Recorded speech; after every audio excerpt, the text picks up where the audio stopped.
muito bom. Sejam todos muito bem-vindos. Bom dia. Vamos dar um tempinho aí para a galera chegar.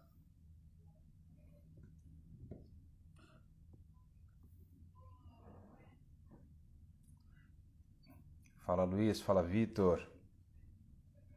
Vamos dar um tempinho para a galera chegar aí. Joaquim, bom dia. Já vou te chamar, Luiz. Só uns minutinhos aqui para a galera começar a entrar. Que aí a gente aproveita a chamada do meu ao vivo aqui e do seu ao vivo depois. Célio, Bruno, bom dia. Galera, vamos lá. Hoje a gente vai falar sobre um assunto aqui que eu acho que é bem bacana. Tem muito a ver com o atual momento nosso aí de momentos de lockdown, economia, como fica, onde tem oportunidade, o que acontece, enfim, coisas que o seu cliente pode ter interesse em saber. E aí a gente vai trocar uma ideia aqui com o Luiz, que é CEO da Imóvel e é economista também. A gente tem sempre uma pegada lá de olhar para esse negócio da economia, entender o que está acontecendo no mercado. E aí a gente vai compartilhar a nossa visão com vocês, acho que vai ser bem bacana. Então o que eu vou pedir é, tem um aviãozinho aí do lado, dispara aí para quem você acha que pode ter interesse em entender um pouco mais o que o corretor de imóveis precisa saber sobre economia, aonde o corretor de imóveis precisa buscar informação, que tipo de informação o corretor precisa buscar, beleza? Eu vou chamar o Luiz aqui para começar esse papo. Sejam todos muito bem-vindos aí às nossas lives de quinta, uma ideia que a gente começou na semana passada. Ah, muito bem. Bom dia, Luiz. Beleza?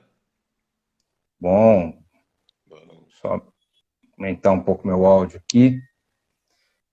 Muito bem, Luiz. A gente está aqui hoje para falar sobre economia, para trocar uma ideia com a galera aqui, trazer um pouco de informação sobre um momento de mercado, as coisas que estão acontecendo e principalmente sobre o que é importante o corretor. O Joaquim me deu uma ideia aqui, deixa eu fixar um comentário aqui para a galera que entrar saber. Vamos falar sobre economia.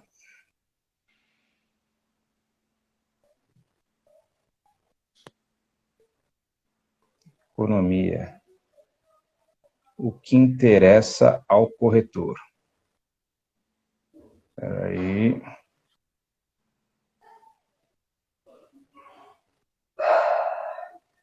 Pronto. Fixar o comentário. Beleza. É isso aí. Então, a ideia é essa. A gente trocar uma ideia aqui, aproveitar todo o teu conhecimento, Luiz, de economia e tudo aquilo que você olha, analisa, enfim, coisas que a gente conversa no nosso dia a dia na Imóvel, trazer para a galera aqui uma visão do que é importante ficar atento, do que é importante estar conectado. A gente começou com essa história das lives de quintas-feiras, e a intenção aqui é contribuir de uma maneira que as pessoas tenham mais conhecimento para efetivar mais negócios, enfim, sim, ter boas argumentações, né, que esse é outro ponto fundamental. O cliente às vezes tem alguns momentos de insegurança e você tendo uma base ali, um repertório de conhecimento, pode muitas vezes ser a diferença para avançar num processo ou até mesmo para gerar uma empatia com o cliente, o que é fundamental para que ele continue com você na jornada, né? O cliente tem muita opção hoje de informação e de profissional, então ele geralmente continua na jornada onde ele se sente mais seguro e onde existe empatia. Então, primeiramente, muito bom dia aí. Boa. Vamos lá. Vamos manter o quê? Uma meia hora aí, né? Pra também não ficar muito... É por aí. Tá. Isso. Tá. Beleza. Tá. Não, então tá. Bom, então...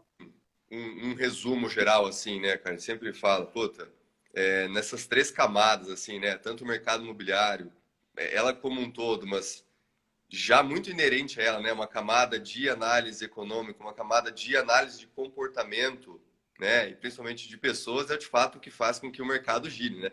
Então é muito mais expectativa sempre de coisas do que de fato preços atuais, né? Muito mais sobre o futuro do que sobre o presente que a gente tem que olhar. Sem dúvida. Isso, aliás, é um fator muito interessante. O mercado imobiliário ele é movido pelo otimismo, né?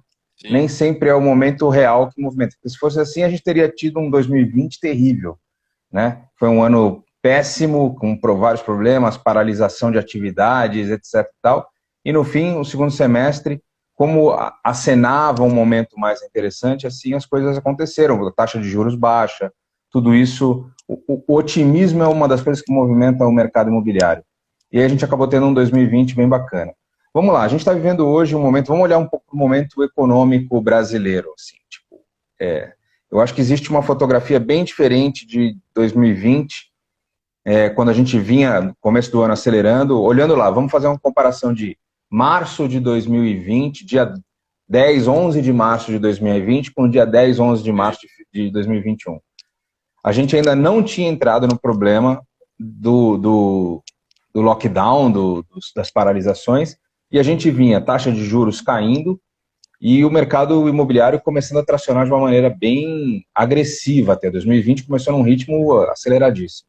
Uhum. Aí veio toda aquela história do lockdown, foi um mergulho ali, aquela história do coronavírus, para tudo, fecha tudo, a gente mergulhou, as intenções de compra diminuíram muito, os leads desapareceram, mas engraçado que as visitas aos portais e tal aumentaram nesse período, né? Então, na realidade, o lead desapareceu, mas a visita nos portais aumentou muito. Então, mostrava ali que tinha um processo represado. A gente falou muito sobre isso aqui nas nossas lives durante aquele período. O que aconteceu depois foi, as pessoas foram saindo daquele pavor, a gente passou por aquelas 4 fases do ciclo, né, de terror de uma pandemia, começaram a sair para fora e de repente a gente teve um segundo semestre muito bom, surpreendeu muita gente. Uhum. De novo, coisa que a gente também antecipou aqui, a gente foi até chamado de louco por alguns aí, disseram, não, vocês estão malucos, isso não vai acontecer. A gente olhou para os dados e percebeu que isso ia acontecer e antecipou, então quem estava acompanhando a gente ali pôde se preparar do ponto de vista estratégico. E o que aconteceu foi que a gente teve um segundo semestre muito bom, com taxas de juros caindo ainda mais, né? Uhum. Bom, a gente teve uma queda de um problema sanitário, a gente teve um final do ano aí com uma sinalização de melhoria, e aí o que acontece agora é que a gente está entrando de novo, depois de 12 meses, num período crítico novamente desse problema todo de coronavírus, etc. e tal. Fora isso, a gente não vou entrar aqui nos meandros, mas a gente tem as inseguranças jurídicas que o Brasil cada vez mais sinaliza para os investidores internacionais que aqui até o passado pode ser modificado, né? E isso tudo gera uma série de instabilidades econômicas. A gente teve dólar subindo, bolsa caindo, enfim. Se tem uma coisa que o investidor não gosta é volatilidade política, né? A volatilidade econômica faz parte da vida do investidor. A política é algo que ele não gosta de tratar. Então a gente está num cenário hoje bem diferente do que a gente tinha em 2020, que era o cenário de hoje a gente tem de novo uma curva de ascensão do problema do coronavírus, a gente tem uma taxa de juros ainda baixa, mas com uma sinalização de inflação ali, então quem vai no mercado dia a dia, quem está percebendo que as coisas estão aumentando de preço, parte do aumento de preço é por falta de produto mesmo, a gente ficou com uma lacuna na cadeia de produção de uma série de produtos. Outro problema é que com o dólar alto, muita coisa o produtor, por exemplo, o cara do agronegócio prefere vender para fora do que vender internamente, petróleo, gasolina subindo, isso vai de fato rebater ali na gente. Então, como é que hoje, diante de todo esse movimento, primeiro eu queria saber qual é a tua visão da onde a gente está indo, o que pode acontecer, e segundo, como é que o corretor, cara, tem que estar preparado de informação para aquele cliente dele que está lá começando a tracionar um processo, não abandone tudo isso com medo ou com desinformação, ou porque o parente falou, o tio falou, porque esses são os que mais interferem, né? O tio falou, o parente falou, não compra agora porque os preços dos imóveis vão cair, porque ninguém vai conseguir vender e tal. Vamos dar uma olhada nesse cenário para ajudar o nosso corretor aqui, ou quem segue essas lives de quinta, entender aonde tem argumento para fazer a jornada do cliente avançar. Então, vamos lá, primeira pergunta, qual é a tua visão do que está acontecendo e para onde a gente está indo nesse cenário econômico aí? Tá. Então, por exemplo, assim, até olhando um pouquinho mais macro, né, como é que isso se relaciona no mercado imobiliário em si. A gente sempre fala, é muito claro que o mercado imobiliário ele é extremamente dependente, assim como outros segmentos da economia, de taxa de juros. Isso é um fato, né, uma coisa fundamental. Naturalmente, a gente está no período que tem a menor taxa, tá? Isso vai aumentar um pouquinho? Vai. É bem provável que um ano, né, a gente bata lá uns 4, 5% aí a Selic. Não tem, assim, grandes diferenças, tá? O Brasil conseguiria, assim, consegue viver muito bem por muito tempo economicamente numa taxa de uns 4, 5. Outras coisas, por exemplo, puta, inflação. Esse número que a gente vê, de fato, ele não existe, né? A inflação é bem maior do que o que todo mundo percebe ali na prática de um indicador. Esse indicador, de fato, não reflete a realidade. E até, por exemplo, o mercado imobiliário em si também, né? Uma briga que teve muito grande aí foi o IGPM, que é um indicador que vai reajustar naturalmente aluguéis, ele não reflete nada relacionado à dinâmica de mercado, ele está muito mais atrelado a câmbio, a energia, então são fatores. Foi até uma mudança importante que aconteceu nos contratos, né, em 2020, por Então, conta da variação cambial. os Muitos contratos já foram renovados sem usar o IGPM, porque de fato fica surreal o IGPM atrelado com câmbio, mudando o contrato no mercado imobiliário. Então, para os mais novos, sim, mas vem muita coisa lá de trás que ainda mantém, né?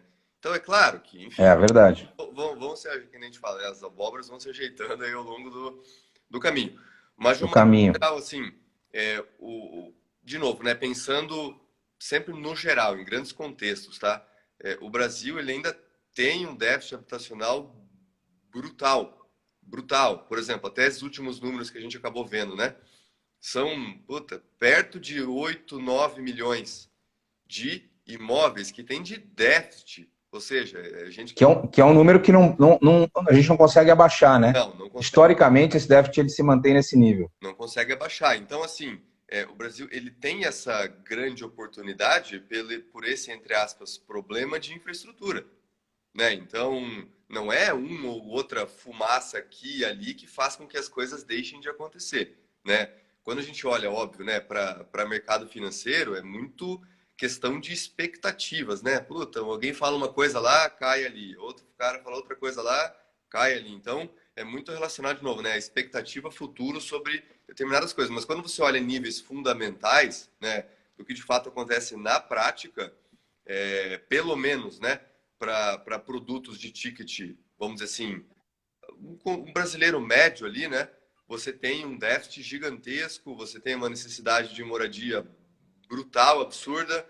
O Brasil ele ainda é muito concentrado, né? Então você tem bastante cidade média que está crescendo muito, então tem novas oportunidades muito boas de migração, né? Óbvio, tanto intraurbana quanto migração de capital, até porque hoje na maior parte aí de serviços, né? Serviços se prova que você consegue já trabalhar de uma maneira muito clara à distância, né? Não produto, mas serviço. Então, enfim, você tem outras dinâmicas que fazem com que as coisas mudem, né? Então, não necessariamente como você vinha trabalhando significa que é como você tem que continuar fazendo. Então, as coisas mudam, segmentos econômicos mudam, né? Você mata uma, você cria dois novos, que são mais robustos, mais, enfim, que geram até um... Antifrágil, né? São modelos antifrágeis, né? Eles vão sendo criados mais resistentes do que eles eram anteriormente. Isso, é a própria evolução das coisas, né? Então, imagina, né? Você vai ficando cada vez mais robusto, mais adaptável e melhor. Mas, enfim, de uma maneira geral, sempre a gente tem que olhar para esse grande contexto. Aí, por exemplo, dentro do mercado imobiliário, óbvio que a gente sempre fala também, ele é extremamente nichado. Tem um monte de segmento aqui dentro, né? Tem só terreno, tem apartamento, agora, né, o Casa Verde e Amarelo, então são tickets menores. Você tem imóveis de alto padrão, você tem imóveis, casas residenciais. Rurais, né? Você tem isso, você tem comercial, e dentro do comercial você tem loja, você tem laje comercial. Então você tem, assim, N formas diferentes, né, de trabalhar. Aí, por exemplo, então até entrando em algumas linhas específicas. É claro que, dependendo, né, do momento econômico, ou principalmente do tipo do público, ou daquele perfil daquela cidade, daquela micro-região, você vai ter tipologias que têm um resultado melhor. Então, por exemplo, vamos pegar dois exemplos clássicos, né? O que é um produto ruim de ser trabalhado agora? Laje comercial em cidade Tier 2. Tier 2 é o quê? Uma cidade que não é, por exemplo, não é dentro da Faria Lima, né? O rating melhor do Brasil. É um nível 2 ali. Então, esse é um produto que está ruim. Por outro lado... É uma laje comercial em Campinas, por exemplo. Isso. Então, é um produto que né? ele foi bom, mas agora ele está ruim, né? Então, quem tem, vai Exatamente. guardar, né? Não tem muito o que fazer. Esperar uma outra dinâmica de mercado, ou remodelar e assim por diante. Por outro lado, no outro aspecto, né? Você vai ter Casas em casa condomínio ao redor de São Paulo. isso, num ticket razoável.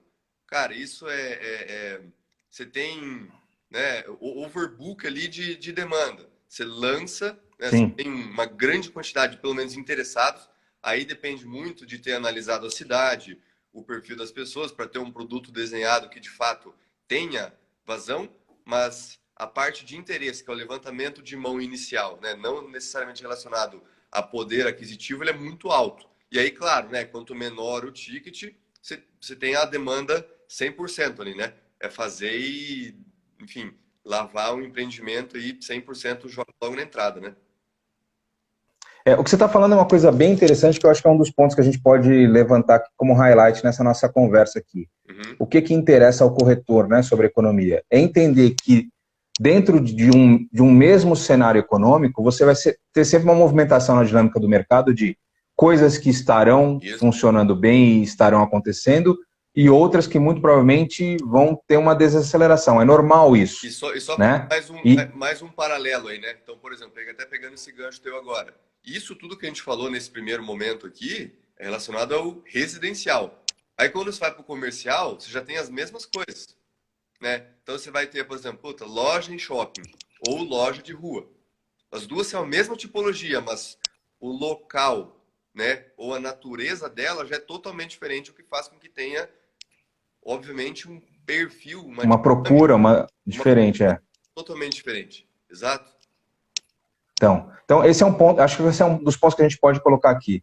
Para o corretor, o que interessa ao corretor? É mapear e poder observar tudo isso, né? Sim. Entender o que está acontecendo na minha cidade em relação a diferentes produtos, para que às vezes ele possa se movimentar entre esses produtos. Uhum. Obviamente que a gente sempre defende que o corretor vai se dar melhor trabalhando como especialista, vai se dar melhor trabalhando em determinados nichos, mas não significa que ele precisa morrer abraçado com aquele nicho, Uhum. né? Ele é um ser adaptável. Então, se o nicho que você é um especialista está sofrendo um momento ruim na dinâmica de mercado por conta de economia, você tem por obrigação e por sobrevivência buscar outros nichos. Mas o fundamental é a capacidade de enxergar que não é porque um nicho está ruim, tudo está ruim, né? Isso ficou muito evidente para a gente quando a gente olhou em dados, assim, quando a gente olha os nossos dados dentro da imóvel, fica muito evidente processos migratórios de grandes centros para setores periféricos da cidade, as pessoas saindo de apartamentos para casas em condomínios, as migrações para cidades litorâneas foi outro fator que a gente observou também. Muita gente falou, já que eu vou trabalhar de casa, já que a dinâmica do serviço mudou, que é o que você falou, né? Já que a minha dinâmica como empresa mudou, não é mais aquela do escritório, agora é do home office, e deu certo, funcionou, eu vou me mudar para a praia, eu vou viver na praia, que sempre foi meu sonho. Vou antecipar a minha aposentadoria, aquilo que eu deixava para o futuro, vou antecipar, e isso também é um processo migratório e que interfere, é um processo migratório movimentado pela economia, que o corretor tem que ficar atento. Então, primeiro highlight que a gente pode dar aqui para o corretor é, cara, fique atento ao que está acontecendo no mercado, porque não é porque não está vendendo pera que maçã não vende, entendeu? Tem que ficar atento a isso. Esse é um ponto fundamental. Taxa de juros, de novo, né? A gente sempre fala, taxa de juros é um negócio que interfere diretamente porque está ligado à disponibilidade de crédito. E aí nem todo mundo sabe, e eu vou dar aqui a informação, que a gente, dentro da Imóvel, tem uma vertical que trabalha junto com os bancos nos processos de aprovação de financiamento, de avaliação para aprovação de financiamento imobiliário. E o que a gente nota é uma aceleração, né, Luiz? O que a gente tem percebido no processo é que existe um apetite grande dos bancos, mesmo no cenário atual, de crescimento de volume. Então, de novo, os bancos não estão se recusando a emprestar dinheiro, os bancos estão olhando que existe uma luz no fim do túnel, eles sabem que o lance da vacina, que esse é um problema de interferência que não é um problema econômico gerado pelo sufocamento da economia, e sim que é um problema econômico gerado por um problema sanitário. Então tem luz no fim do túnel, tem a vacina surgindo. Também não vou aqui polemizar um lado político, outro, isso não me interessa. O que interessa é que aparentemente a ciência mostra que a vacina é eficaz, a gente já tem dados mostrando isso também, Então, o que vai acontecer é que os bancos estão emprestando dinheiro, continuam solicitando muita avaliação para imóvel no sentido de aprovar crédito, o que significa que se no teu segmento as coisas não estão acontecendo, procura segmento que está aprovando, porque tem gente buscando imóvel e o banco está emprestando dinheiro, né? Então, dentro dessa ótica, né? Então, por exemplo, uma ótica até mais financeira aí aplicada a mercado imobiliário. Então, primeiro ponto, né? Numa esteira aí de crédito, né? Quando você pega os números mês a mês que vem vindo desde agosto do ano passado, de 2020, né? Em que pelo menos já rompeu a margem lá de 2014, que tinha sido o pico, né? Então, a gente já está num nível superior ao que foram os maiores que o Brasil já viveu, né? E mês a mês, esse número vem crescendo bastante. Então, de novo, isso é puxado por duas coisas, né? Uma demanda reprimida e dois, um menor custo para fazer uma operação de financiamento. Então, isso é um fato. Por outro lado, você tem um outro produto que foi sendo desenvolvido de uma maneira mais robusta e está crescendo muito, que é transformar o ativo imóvel em ativo financeiro, em dinheiro, né? Que são operações de home equity, por exemplo, são garantias, né? Esse é um tipo de negócio que ele está crescendo muito, mas ele ainda é muito pequeno com relação até ao próprio processo de aquisição tradicional, mas é uma forma muito boa também, né? É uma dinâmica muito boa, inclusive, para trabalhar nesse mercado, né? Por exemplo, qualquer tipo de intermediação, fazendo operações assim, também tem uma receita bem interessante para qualquer tipo de profissional.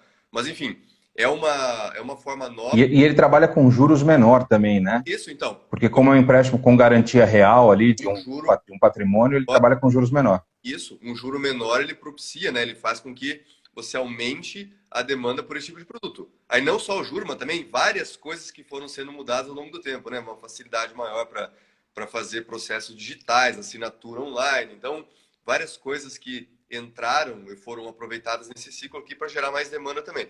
Mas de uma forma geral, assim, é um tipo de operação financeira nova, né? E você consegue trabalhar numa esteira 100% digital hoje e, de fato, gerar mais operações, porque, veja, que nem a gente sempre fala, né?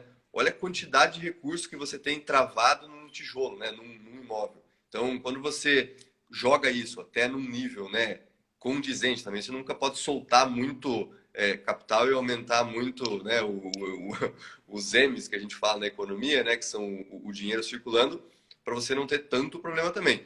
Mas é uma forma hoje muito... Ele pressiona o processo inflacionário ali, né?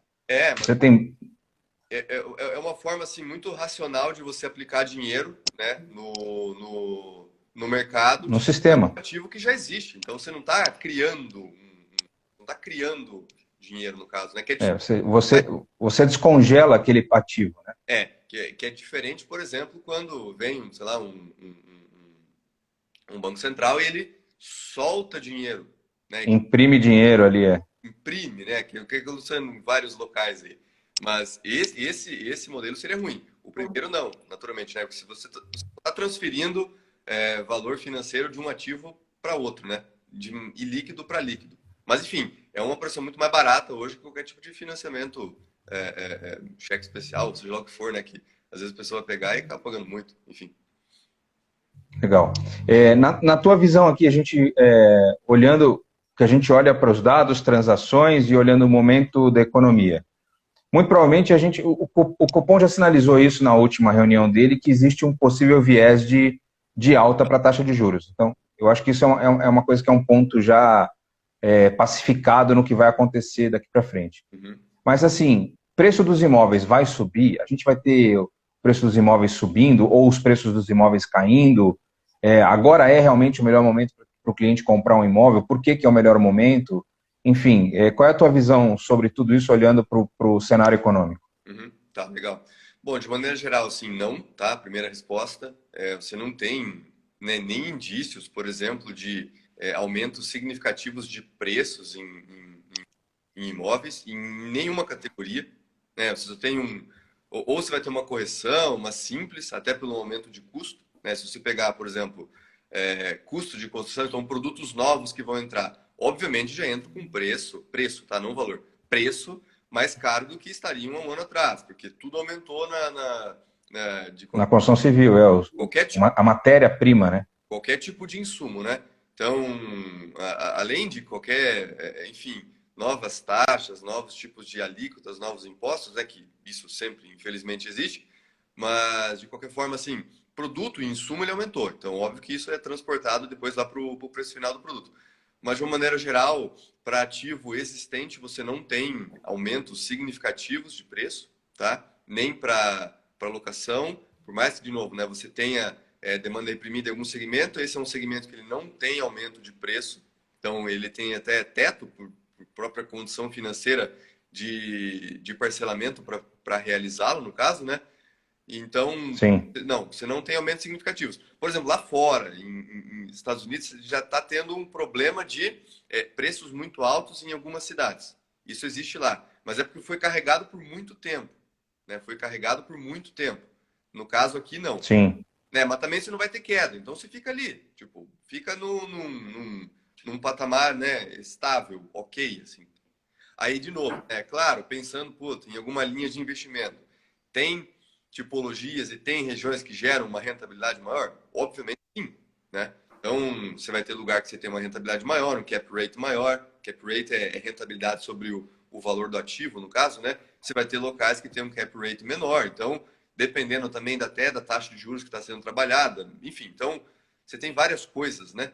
Nesse meio tempo. Mas, de uma forma geral, preços não tendem a subir, não.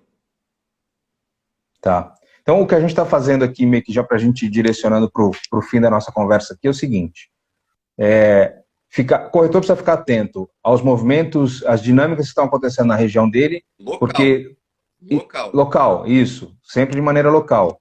Existem produtos que vão estar vendendo, outros que não vão estar vendendo, e talvez ele tenha que fazer uma migração neste momento para ele aproveitar e, enfim, para uma questão de sobrevivência também. Da mesma forma que os negócios estão se ajeitando com modelos baseados em plataformas de tecnologia e tal, porque não há tem toda a regra do distanciamento, né? Tem toda a regra, o problema sanitário impedindo as pessoas de irem para o escritório, aglomerar em escritório e tal. A gente teve que se adaptar nesse sentido. Sim. O que a gente está dizendo aqui é que o corretor tem que olhar para o que essa dinâmica interfere no negócio dele ali e também se movimentar no nicho que ele está presente. Esse é o ponto número 1. Ponto número 2, a gente falou aqui sobre taxa de juros e de fato, mesmo que as taxas subam aí a um patamar que talvez dobre para 4%, a gente sabe que o Brasil ainda trafega muito bem do ponto de vista econômico, até porque os bancos, se a gente for olhar bem, eles não chegaram no limite inferior ali do que eles poderiam de taxa. Né? Eles mantiveram de um jeito que as coisas ficassem num nível estável, até porque eles querem manter também uma velocidade de cruzeiro, não querem nem acelerar demais, nem reduzir de menos, porque para o banco, de novo, interessa manter um nível de estabilidade para todos os players de mercado, que isso gera alguma previsibilidade, isso é positivo, né? Do ponto de vista de gerar otimismo do que vai acontecer. Vamos supor que amanhã depois um banco suba a taxa de juros em 50%, seria assustador. Então os bancos também têm um nível de inteligência para manter a coisa de um jeito mais digerível, que o mercado absorva melhor o processo todo. Então, taxa de juros não seria uma preocupação. Talvez a gente tenha um aumento aí provável para segurar algum processo inflacionário que está acontecendo, mas que esse processo inflacionário também a gente pode olhar para ele como uma questão de a gente teve trava, teve lacuna de produção, teve uma série de coisas que gerou falta de produto, dólar alto incentivando muita gente a exportar ao invés de vender no mercado interno, e isso tudo é a questão de contexto, também gerado por toda essa situação. A gente também falou sobre a injeção na economia aqui de um dinheiro que estava congelado em patrimônio de tijolo e que, através do Home Equity, está oxigenando a economia e gerando outras oportunidades. Então, esse é um movimento que está acontecendo, que o corretor também pode ficar atento a isso, porque isso pode gerar oportunidade, inclusive, para os seus clientes. Se você tem um cliente lá que tem uma casa de 2 milhões, o cara pode até 50%, 60% desse dinheiro ele fazer um processo de Home Equity e ter liquidez para investir em alguma outra coisa. De repente, até investir naquela casa de praia que ele gostaria de ter comprado ou que ele compraria num momento de aposentadoria, o cara descongela aqui, congela ali, ou investe ali, aproveita uma taxa de juros menor, aproveita, às vezes, um momento de mercado para fazer boas compras. Enfim, então existe essa ferramenta com uma taxa de juros mais baixa, o cara conseguiria fazer isso. E, de uma forma geral, o que a gente está falando é que as coisas tendem a se manter estáveis. A gente não vai ver preços subindo, não vai ver preços caindo. Óbvio que existe um outro nicho onde a demanda foi muito grande. Você tem menor oferta por conta disso, e aí você tem uma oscilação, mas não é nada que chegue a impactar a impossibilidade do cara adquirir ali por conta do preço. Ah, eu ia comprar ano passado, o preço subiu demais, já não consigo mais. Não é nesse nível que as coisas vão acontecer. Então, o que a gente está vendo, na realidade, é um cenário dentro do mercado com algum nível de previsibilidade ali, né? Os bancos continuam emprestando dinheiro, de novo, vou voltar nesse assunto. A gente que faz avaliação para banco, a gente percebe que o apetite dos bancos, o setor de banco privado, continua ainda muito, com um apetite muito grande de emprestar dinheiro.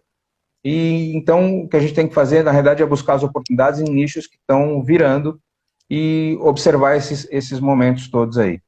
O que aconteceu essa semana, que a gente teve, de repente, um pico de dólar, um pico de a queda de bolsa e tal, na realidade, isso foi pontual por um problema de insatisfação do mercado financeiro ao olhar para um país com alguma insegurança jurídica ali, algum susto, né? Mas, no fim, a PEC emergencial foi aprovada, já deu uma acalmada na galera, já tem ali um nível de ajuste fiscal, o governo mostrando, sinalizando que vai rolar um ajuste, um nível de ajuste fiscal decente, pelo menos. Uhum. Então, eu acho que a gente pode dizer que está passando por um momento estressante, mas que a gente vai ter no fim um resultado bacana, é isso, né? Sim. E até, por exemplo, até pegando um gancho aí, né? A gente sabe que está sendo já estudado, a própria Caixa, no caso, quer lançar aí um produto de financiamento. Olha o spoiler, vai lá. Um produto de financiamento de 100% sem entrada. Sem entrada. Então, o que isso significa? Óbvio, né? É lá para aquele produto que você tem um déficit muito grande, mas, cara, é você injetar na economia, através de um efeito multiplicador, uma capacidade de geração de negócios muito alta, né? Porque... Não, você coloca muita gente no jogo, né? Muitas famílias entram no jogo. Porque a grande dificuldade de muita gente em comprar um imóvel é, de fato, essa entrada. O brasileiro tem uma dificuldade em economizar dinheiro porque a gente vive num país que é totalmente insano. Isso. Mas isso colocaria muita gente no jogo, então isso sinaliza também algo muito positivo. E vamos lembrar que, quando você faz isso, aí o desdobramento de uma ação desse tipo, acho que é isso que é interessante do corretor enxergar. Uhum. Quando a Caixa coloca, através de um possível produto com entrada zero, né, que o cara teria entrada zero, você começa a movimentar todo um mercado de construção civil, que é uma indústria que movimenta muito, um setor que movimenta muito a indústria primária, de ferro, de mineração, de uma série de outras coisas, e emprego, né? Movimenta muito também o emprego. Então, no fim, você acaba criando um novo ciclo virtuoso com um processo de resolvendo o déficit habitacional, injetando dinheiro na economia através de geração de emprego, de movimentação na indústria primária, etc, etc. Então, pode ser uma boa tacada da Caixa, vamos ficar atento a isso. Eu acho que o corretor também tem que ficar atento.